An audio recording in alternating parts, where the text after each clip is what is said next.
This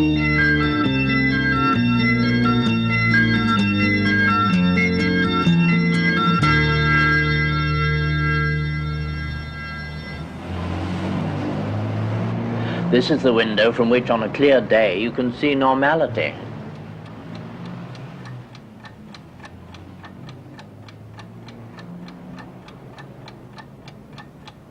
This room is not only a room in a boarding house, but also a ward, a private ward in a home for incorrigibles. And then again, it's a cell. And here I've remained for 30 years, and whatever has gone by in the outer world has passed me by.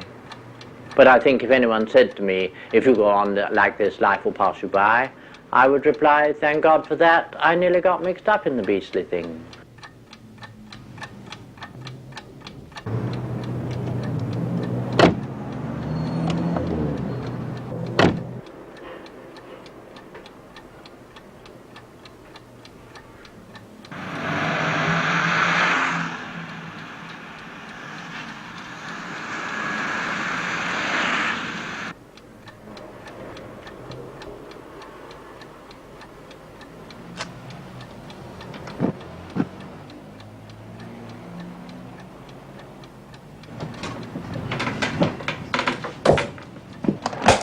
Offer you a huge great glass of stout.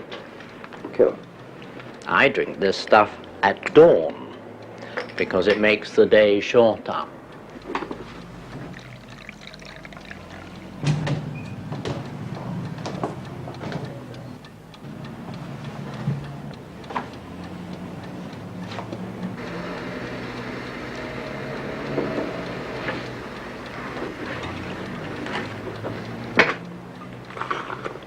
It's all a bit dusty, Quentin.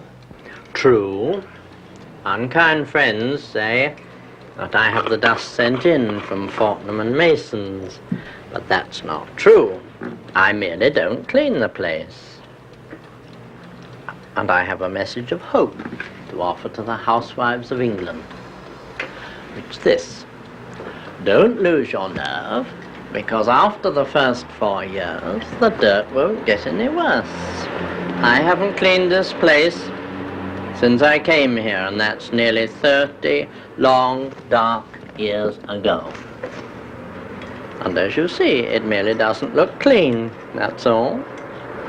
What does your landlady say?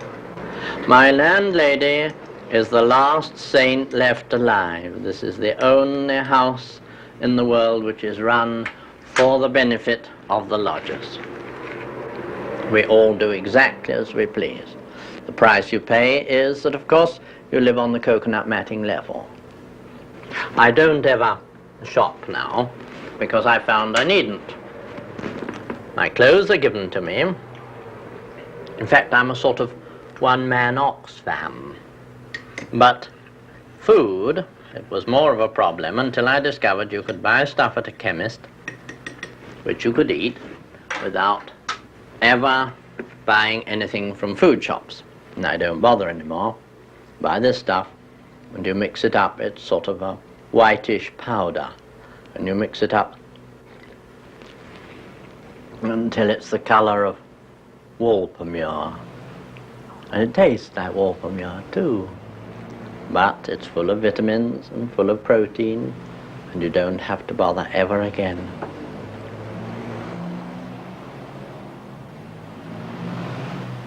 The great barrier between me and the outer world is my appearance.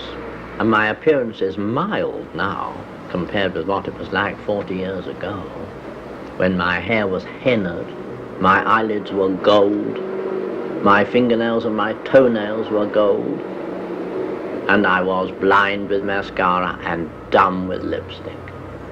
Sometimes it led to my being beaten up, mauled about, and sometimes actually beaten up. But this, of course, I had to expect. My way of going on is a protest, and the beating up is a counter-protest. It is people's way of saying that they don't accept the way that I am. Of course, some of the things that happen to me in the street are not savage, they're just sad. At least they're sad to me. They reveal a nature more peculiar, more lonely than my own. On one occasion I was on a bus and I looked down at the bus stop, and there was one of those Canadians or Australians or New Zealanders, the man with the hat, you know, like this road sweeper's hat, and he got on the bus. And looking in the window of the bus, it was night time, I could see what was going on behind me. And he came and sat down, and then he stood behind me, and I thought, I wonder what's going to happen. And he produced a comb from his pocket, and as the bus swayed on its journey all the way down to Knightsbridge, he combed my hair. I never said a word, I never turned, and neither did he. And afterwards people said he was drunk, which is absurd, because he could understand the architecture of my hair, which is more than I can. Well, the war, of course, was a happy time, and everything was much, much better. First of all, people were kinder, because they thought that God might be watching them, and then it was darker. And everyone, of course, wore the same clothes that I wore. In fact, a policeman once came up to me in the street and said, "You can't go about like that."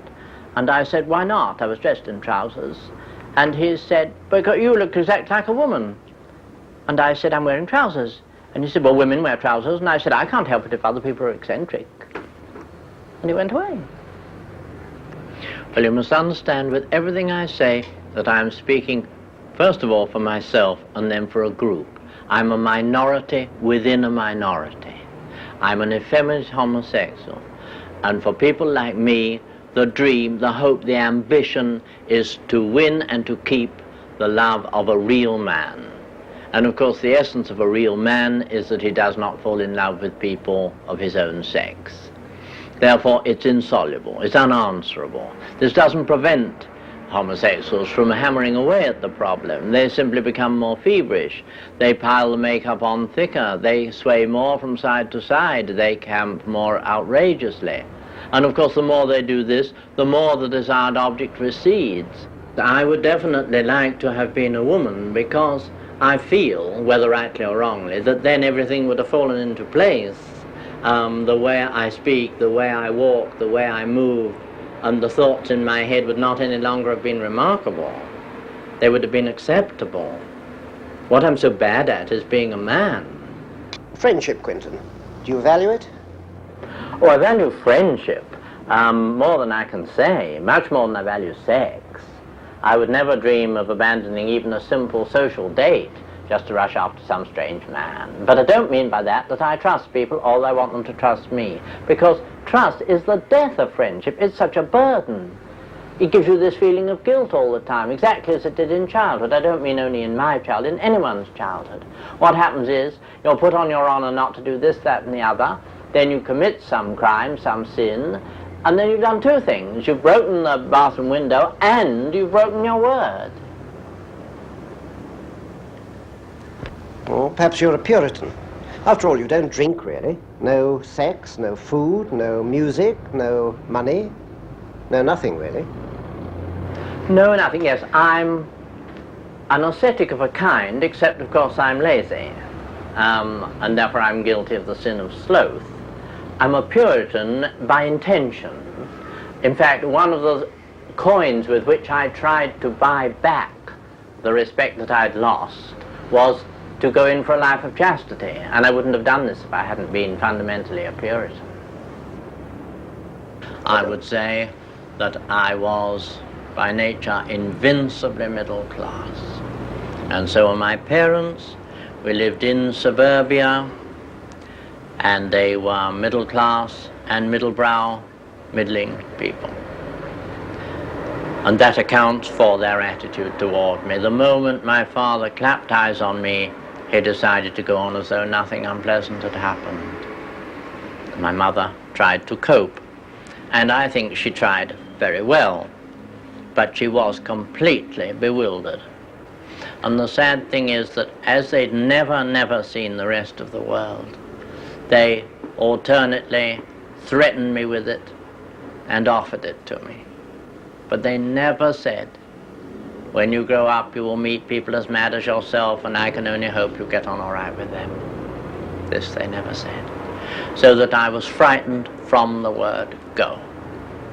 They, the real people, were out there, and I was here.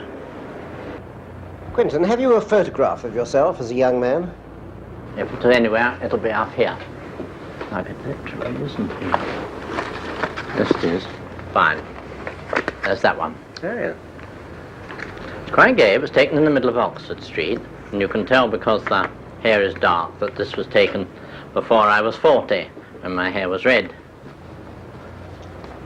Taken by a street photographer, and of course as soon as I saw him I went like this, but later it transpired he was a sort of hooligan like ourselves.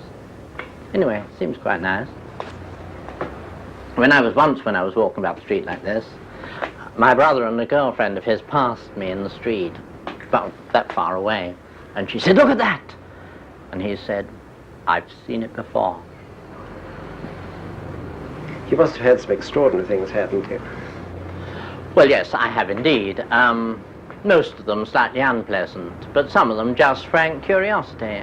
People will come up to me and say, I simply must ask you who you are. Or on one occasion I was already sitting down in a carriage, in a train, going, I think, to Guildford, and the porter opened the door like that and said, "You'll excuse me, I must ask you what you do for a living." And I said, "I'm a model." And he said, "Oh," shut the door like that, and the train went down. The main field of activity for a model nowadays is the housewife's choice classes. The students arrive with the celery sticking out of one end of the basket and their paintbrushes sticking out of the other. And they draw you in memory of the time gone by.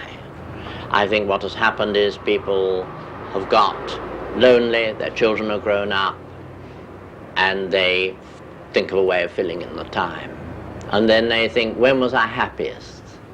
And that was when they were at the school, and they practically get out the Hungarian blouses they wore in 1926 and their sandals and their curtain ring earrings, and they come to the class.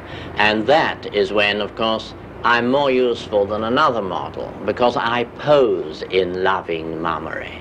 I pose for the time gone by. The poses are like this, you see, instead of my just sitting around as though I was a human being, because it's easier for me to pose than not.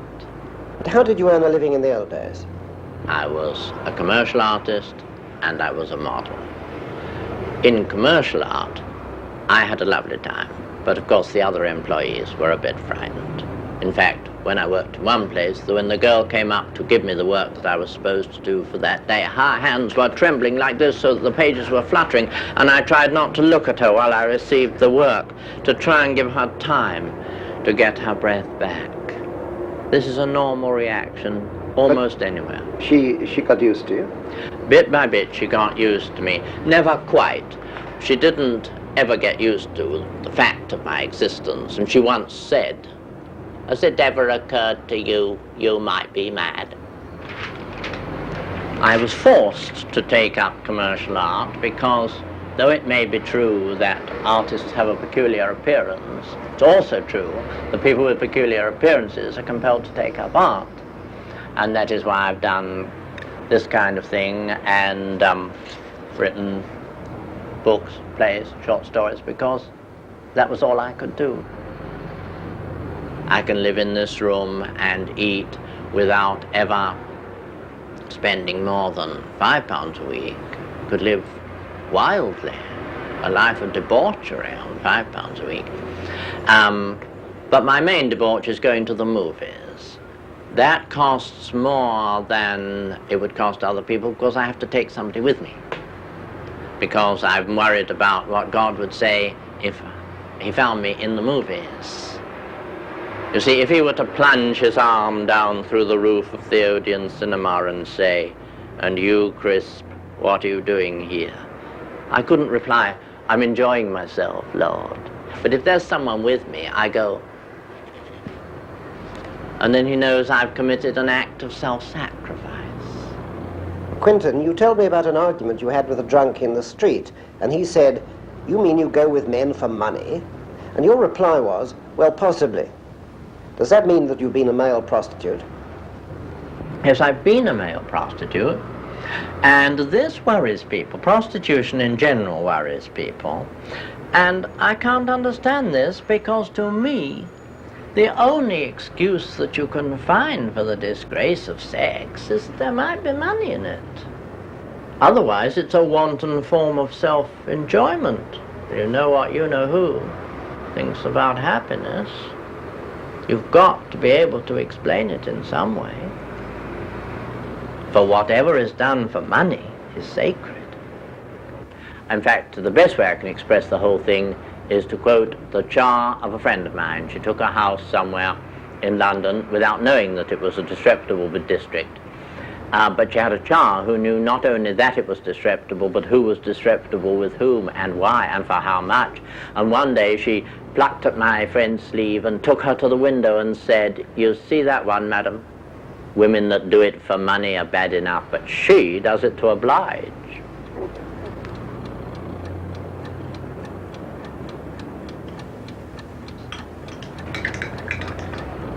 Do you believe in anything? Not really. I wouldn't have said I was a cynic, but I suppose I am to some people. After all, an act of faith is the believing in something which isn't self-evident. And I can believe in what is here, but that's nothing. Any fool can believe in what is self-evident. It takes a genius to believe in what is a palpable lie. What about human relationships?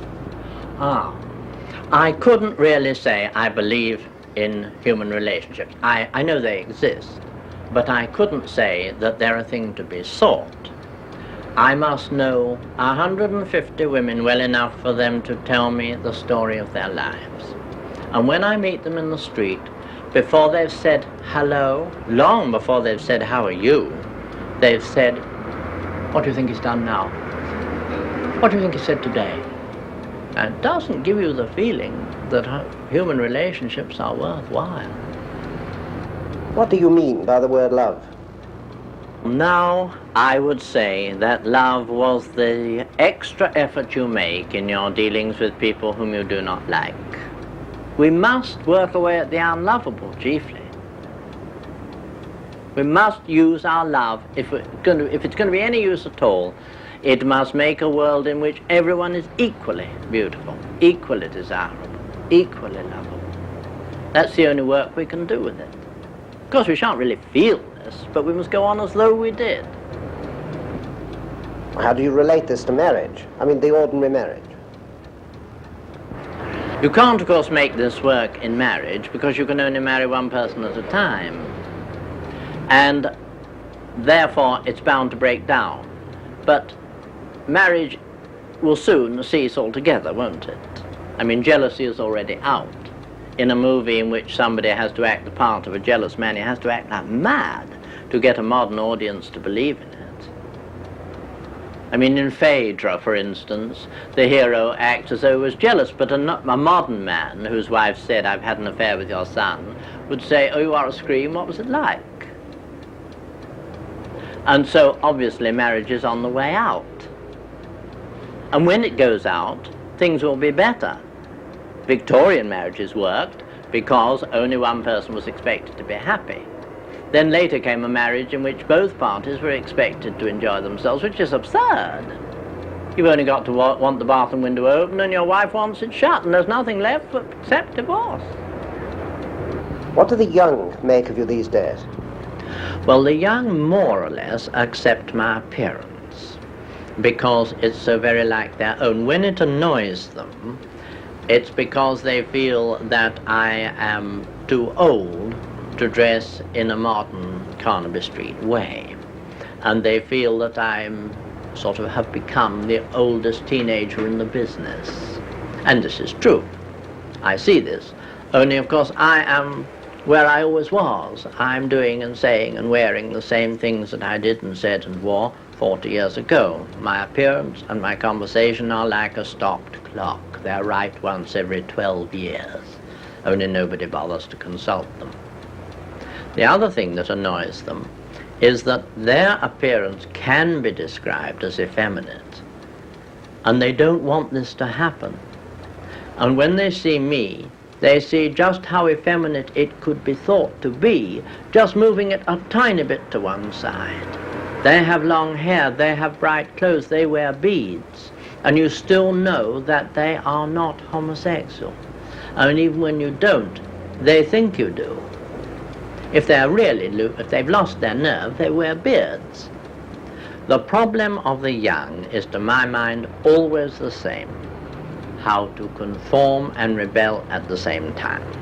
And this they've now solved. They rebel against their parents and conform with one another. I'm terribly glad to have lived into a time when happiness is for the people who can use it. Because when I was young, happiness was for the middle-aged. And that's a contradiction in terms. Nobody who's middle-aged can say they're happy. Or if they can, they must be using a different word. They must, I would have said, mean content. I could say even now, in the winter of my life, that I'm content. But I wouldn't say I was happy. I think happiness is a physical thing. I don't think you can be happy from doing good in the world or any of those other things. I think you can only be happy by living consciously, here and now. You can't be happy because you're going somewhere. You must be happy because you're putting one foot in front of the other. If you can't do that and that at will, you can never, never hope to be happy. At least not in your fingertips. You wouldn't say that being good has something to do with being happy. I would say that morality is the opposite of happiness. If you're stuck with, you know who, you can't expect to be happy. You can remember how angry he was at the faintest suggestion that anyone was happy. Take dreary old sex. Be ye made eunuchs for the kingdom of heaven's sake. How far can you go?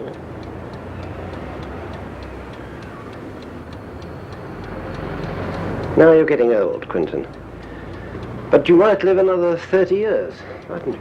Yes, modern science is so unkind that I could live for 30 years without anyone even noticing. It wouldn't be remarkable in any way. And this, of course, is a great problem.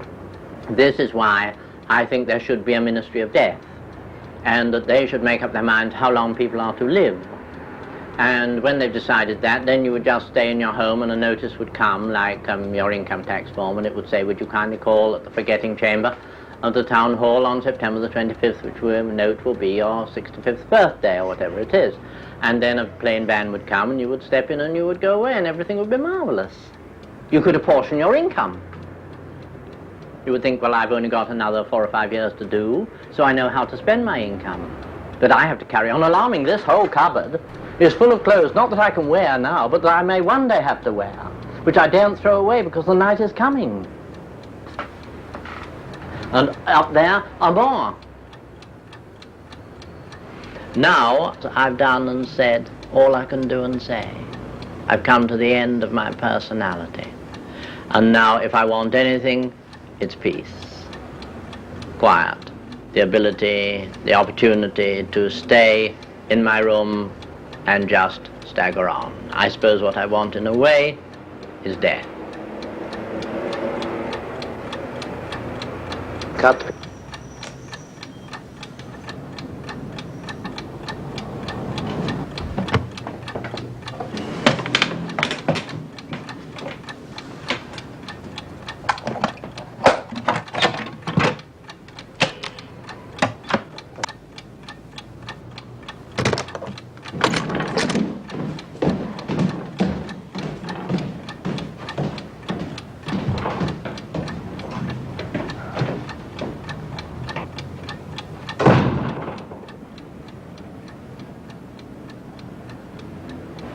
If you're on a tightrope, when you first set off, you don't know how much play there is in the rope.